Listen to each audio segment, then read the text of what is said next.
चालाक केमिति हेबा सबु जगार स्मार्ट ही कथबार्ता केमिति करवा चतुरामी सह सब बेले काम केमिति करवा आमको जी जमी ठकी दे पारिब नाही। चतुर एवं चालाक हेबार मु आज आपण को दुईटी उपाय कहबी जहाँ आपणकर 100% काम आसो। मु आपण को प्रथमे कहूँ चालाक हेबा माने क्या ठकिबार नुह क्या सहित चालाकी कथबार्ता करी हैरान करिवार नुह। चालाकर अर्थ कहीं जदि आपण को ठकिबाकू चाहूँगी से ठकामीरू बंचिबार उपाय। आपण मैंने जानिथिबे जो गछटी शीतल होता है से गछ को आगरे ही कटा जाए कहीं समस्तंकर लक्ष्य से शीतल गछ उपर ही थाए। जो लोक शीतल और सरल था समस्तंकर लक्ष्य ताहा उपर ही थाए ताकू जेमिति शीघ्र ठकी दे चंपट मारे। मु एटा कहूना जे आपण माने खराब काम कर कि चोर संगे चोर काम करंतु। मु एटा कहूँगी जदि आपण को आपण आखि आगे ठकिबाकू चाहूँगी आपण जेमिति बोकांग भली ठकामी न पड़ंतु। यही दुनिया रे बहुत प्रकार लोक अछंती समस्तंकर उद्देश्य अलग अलग तो समस्तंकर उद्देश्य चिन्हवाटा ही चालाक होइथे। कहार मनर कथा को जानी पारेबा ही चालाक होइथे। कहीं ना कई लोक आपण सहित मीठा मीठा कही विष दियंती आपण को लगुव जे से लोकटा ही आपण को गोटा वाला किंतु से ही लोकटा ही आपणकर क्षति करने को चाहूथी। जो लोक अधिक मीठा मीठा कथा के निजर होगा चाहूथी से ही लोक ठारू दूर रे कहीं से ही लोकटार उद्देश्य किसी अलग हो पारे। चाणक्य नीति रे भी कहुई आपण जो लोक कौन कथा कहते जदि से ही लोकटी कथा को शुणा समय आपण कथा को शुणु शुणु एणु तेणु देखती ठीक से शुणती नहीं आपण कथार इंटरेस्ट नहीं तार आपण कथार कौन फायदा नहीं आउ से ही लोक आपण विश्वास योग्यता नहंती। आउ गोटे हूँ जदि चालाक रहा क्या ठकिबा क्या हरिवान करवाटा नुहे। आमर चालाक हेबार प्रथम उपायटी हूँ ठीक से शुणा गोटे कथा को ठीक से न शुणुंट आपड़ से ही कम निर्णय भी नहीं पारे ना माने कथा को ठीक शुणिले ठीक बुझी पारे आपड़ ठीक शुणिले ही जानीपारे से लोकर उद्देश्य कौन से जदि आपण को कथाटे कहते लाभ कौन हो ठीक कहते ना भूल कहते जानीपारे आपड़ जानीपारे ही ठीक विचार करें।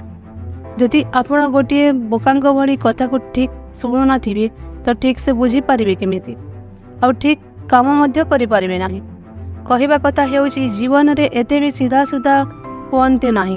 यही दुनिया रे एमिति बहुत लोक अछंती जो माने सब बेले निज कथा ही निजे चिंता करंती। से माने चिंता करंती नाही जे आउ जण को कष्ट हेउची कि नाही। से मानकर गोटिए लक्ष्य थाई आउ जण को केमिति ठकी देई तांको पाखरु लुटी नेबा। मु कहू नाही कि आपण माने भी सेही भली अभ्यास करंतु। एठी कहिबा कथा होउची जदि कोनसी गोटे लोक आपण को ठकीबाकू चाहूची आउ आपण माने एते सीधा साधा न होई तांको कथारे बोका न होई जांतु। किछि लोक शिकारी भली थांती से माने चाहती कि जो लोक सीधा साधा थांती से तांको जाल रे शीघ्र फसाइबा सही सब खेल प्रति बंचिबाटा ही चालाक होइते। जो लोक सिचुएशन हिसाब रे निजको बदलाई जानिचंती सही माने ही चालाक होइतांती। आपण केउ सिचुएशन रे अछंती ताहारी हिसाब रे आपण को चलवाकू हेबो केमिति सिचुएशन रे हिसाब रे बदलिबे। आपण जदि कोनोसी कथा को कोनोसी काम को ध्यान दे शुणिबे सेते बेले जानि पारिबे आउ हेते सहज रे कहार जाल रे फसी पारिबे नाही। जो लोक सीधा साधा होई थांती समाने गुण थांती कि समाने निजको समय अनुसार बदलाई जानि न थांती सेति पई समाने सब बेले ठकी दे थांती।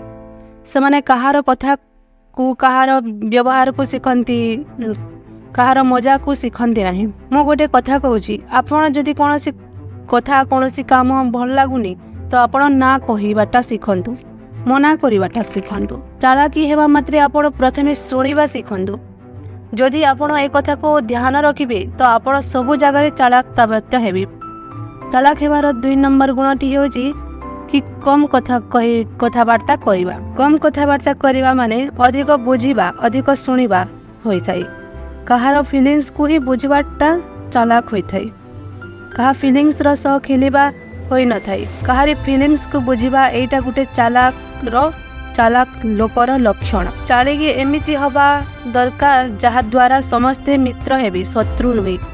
देखंतु केही लोक जदि कहा सह मजा करती से भावती कि मु एपरी अधिक कथा कही मजा करे मते समस्ते अधिक पसंद करेंगे, भाविबे कि मु बहुत चाला, मु समस्त मजाक कर मन भितर यही भावना थाए। किंतु जो लोकटी यही कथा को देखुंट से ही लोकटी ही जानीपार लोकटी कौ प्रकार जन मन को दुख देले कहीं भी भल पाइबे नहीं। जो लोकटी साइलेंट रही जनकर फिलिंग्स को बुझी पारुछि, जनर मनर कथा को बुझी पारुछि, से ही लोकटी को ही चालाक कहवा। जनकर समस्यार समाधान करुछि ताको ही चालाक कहवा। दुई जनकर इच्छा कि मु चालाक परी कथबार्ता करी मते सबे भल पाइबे, किंतु दुई जनक उद्देश्य अलग अलग। जड़े सतरे चालाक होई साहाय्य करुछि आउ जड़े चालाक होई छलना करुछि।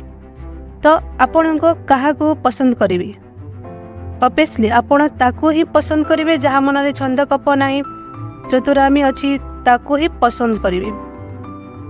आपण जेबे साइलेंट रही कथा को शुणिबे सेते बेले केही भी कहिबेनी जे कि आपण किछि जानी नाहंती। आपण को समस्ते जानिबे, भाविबे कि आपण किछि अधिक जानी छंदी, सेथिपई चुपचाप रही शुणुछंती। किंतु सतरे जो माने चालाक होइथांती समाने केते बेले भी अधिक बड़ बड़ कथा कहंती नहीं, समाने शांत रहबा को चाहंती। समान को जणा से कोटा ठीक कोटा भूल, सामना वाला जेते भी कहू थाउ से तांको विवेक अनुଯାयी निर्णय नियंती।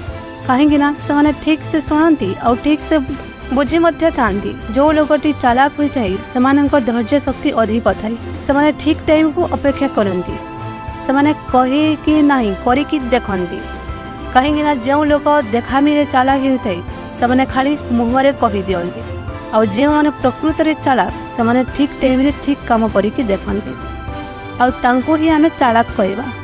बुद्धिमान मूलमंत्र होउची ठीक से सुनिबा और कम कथबार्ता करवा।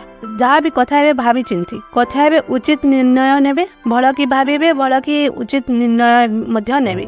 धन्यवाद।